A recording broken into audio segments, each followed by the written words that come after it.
Good morning বন্ধু বান্ধৱীসকল। প্ৰথমতে সকলোকে কাতি বিহুৰ শুভেচ্ছা জনালোঁ। আৰু ময়ো আহিলোঁ ৰাতিপুৱাই আজি অকণমান ফুৰিবলৈ। আৰু মই আছোঁ বৰ্তমান আমাৰ গহপুৰত নতুনকৈ নিৰ্মাণ কৰা নেশ্যনেল হাইৱেত। আৰু চাওকচোন হাইৱেটোৰ দুয়ো কাষে ফুলি থকা কহুৱা ফুলবোৰ দেখিবলৈ দৃশ্যটো বৰ মনোমোহা আছিল। সেয়ে মই ভাবিলোঁ কিয়নো ভিডিঅ' এটাকে বনাওঁ। আৰু আজি যিহেতু কাতি বিহু, সেয়েহে পথাৰলৈ ওলাই আহিলোঁ চাকি জ্বলাবলৈ।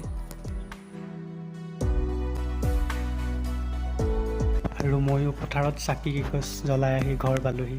ঘৰত আহি দেখা পালোঁ ভণ্টিহঁতে তুলসীৰ তলত চাকি জ্বলাই একদম ৰেডি। পিঠাৰে চাহ একাপ খালোঁ। আজিৰ ভিডিঅ'টো ইমানেই আছিল। ভিডিঅ'টো চাই যদি ভাল লাগিলে লাইক, কমেণ্ট, শ্বেয়াৰ আৰু ছাবস্ক্ৰাইব কৰি